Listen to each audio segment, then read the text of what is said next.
I might take this down at some point. I might private it. I don't know. This might not stay up. But here we are. Anyway, at least making it for the time being.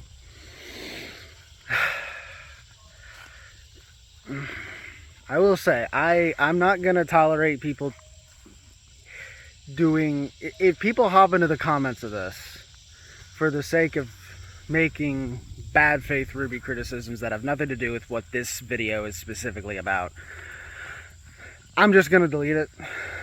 I already had one on the RWBY criticisms video. And it's like, I'm not here to deal with y'all's inability to just move on from a show that y'all don't like, or your inability to just admit that you like it.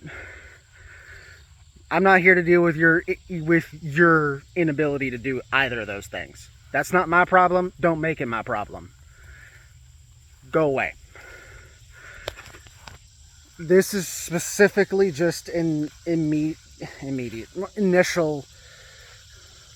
I guess it's a rant. Just of what we've seen of Part 2 of the Justice League Part 2 movie. I think I said Part 2 twice there.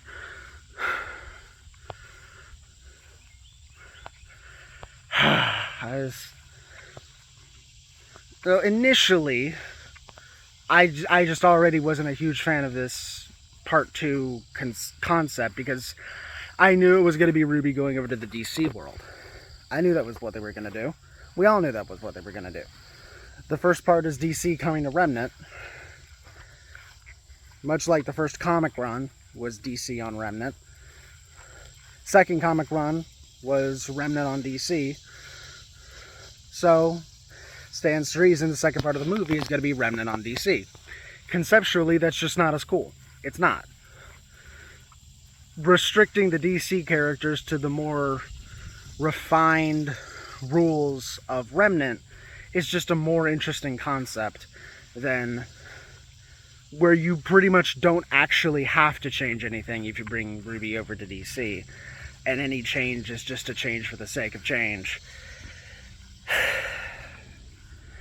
And then I did finally yesterday actually read the second comic run, and that was insanely mid. It was insanely mid. It was not nearly as good as the first comic run of the movie. And a lot of it has to do with that Remnant going to the world of DC is just not as cool a concept as the other way around. Now, initially, it's just personal preference. Initially, it's just the personal preference that I don't like the concept as much. Like, okay, but maybe they could do the concept well. And then we got the first look.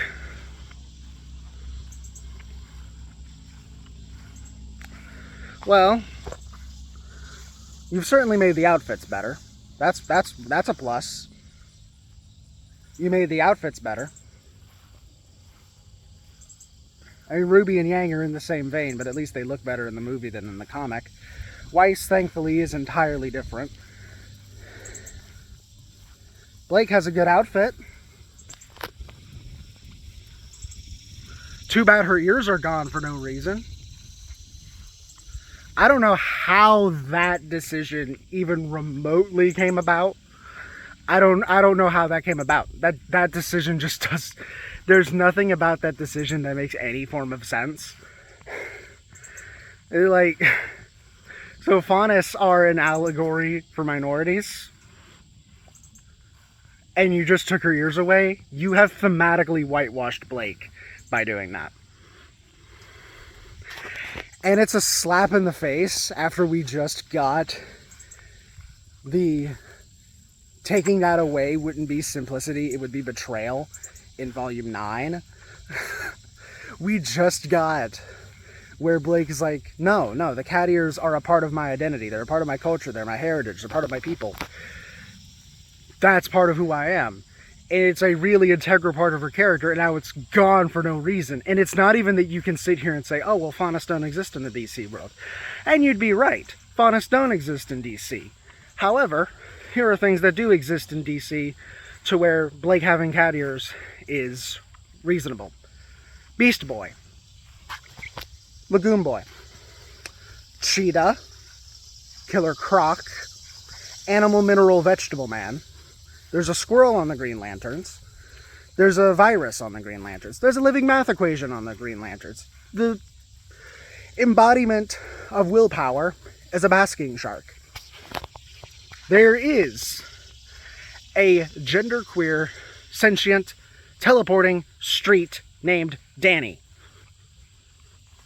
I can assure you cat ears are tame.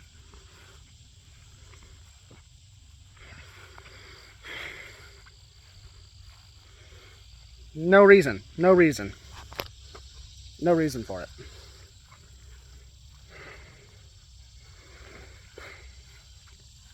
And I saw Juniper's not in part 2, which doesn't make sense either. Because it's like, we got very, very, very good Jean and Jessica content in the first part, and now we just get to have none. For what? For what reason? That don't make sense.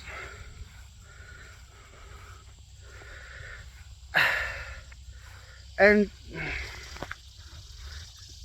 now I think that we are still in the state of whether or not this is confirmed, or if this is made up, or if this is just improper wording. But apparently it's been stated that they are using the canon adjacent terminology for this movie, and that it takes place after Volume 9. Neither of which are decisions that make any form of sense. For one, there is no such thing as canon adjacent. We went through this with Ice Queendom. Among Ice Queendom's numerous other problems, there is no such thing as canon adjacent. It either is canon or it is not canon. Now, the rest of it says things like, it's pretty much canon, we're just probably not going to mention that they dealt with the Justice League. Like, everyone acts the way that they should. Yeah, because characters can act the way that they should in non-canon media. That's not a foreign concept. I don't understand the need. I talked about this in the RWBY Criticism video. I don't understand their need to say things are some form of canon. It's not. If it does not make sense to be canon, say it is not canon. This should not be canon. So it's not. Say it's not canon. That's the only thing that makes sense to do. And then, like, you can't say canon adjacent because that's just not a thing. That's just not a thing that exists. And then the whole takes place after Volume 9. Why? That doesn't make sense either. Narratively, that does not make sense. It does not make sense to place this after Volume 9. Hey, you guys know how we just got transported to another world to deal with something, and now we're going to have to be transported to another world right after to deal with something else? And we're not taking you? Especially not the 3 that were already involved. It doesn't make sense. It doesn't make sense. Now, this does explain why Watts seems to be the villain. Because he does seem to be the villain. I already said that. But then there was a little bit of time where I'm like, oh, well, maybe it's Merlot or whoever this Rolf dude is. But then there's this, like, there's this blink and you miss it shot in the trailer of a dude in gray armor with golden accents, and you can just kind of make out a face, and what you can make out looks like Watts. So it's like, this is the only way that it being Watts would make sense for the RWBY side to know who it is. And it does mean Watts survived. But it doesn't work being after Volume 9. It doesn't. None of the rest of it would work being after Volume 9.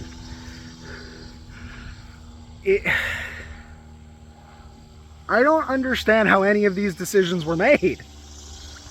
Because none of them work. At first I was just like, oh, they're just not capturing the magic that the first one had basically immediately. But no, it's like, no, they're just making dumb decisions about it. Like, there's an obvious decision to make, and they don't do it. It don't make sense. It doesn't make sense. I hope the final product makes more sense of it, but I don't have high expectations in that regard, because thus far, part 2 has been more disappointing from what we've seen initially. Whereas the first one was primarily exciting and had a lot of intrigue and mystery to it. This part just doesn't have that, unfortunately.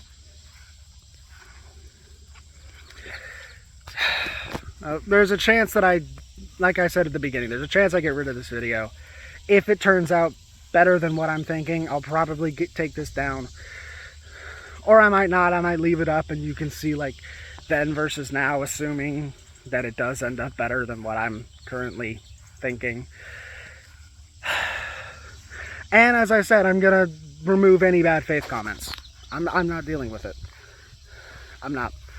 You can either just move on to stuff that you actually like and stop obsessing over stuff you don't, or you can admit that you do actually like it, because either of those are better than whatever unhealthy mindset you're going into having only bad faith things to say about it. Stop being obsessed with things you don't like. Someone's going to be like, oh, you just did a 12-minute video ranting about the stuff you don't like about the crossover so far, in a show where I like basically everything else.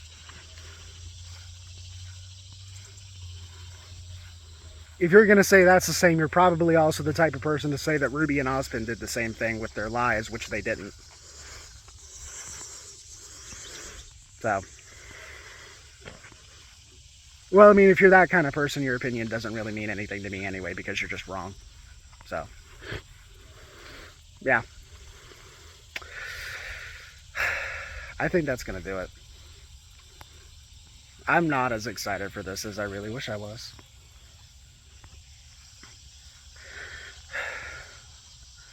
Well, maybe I could still hope Aquaman is in it in some capacity. That would at least soften the blow some.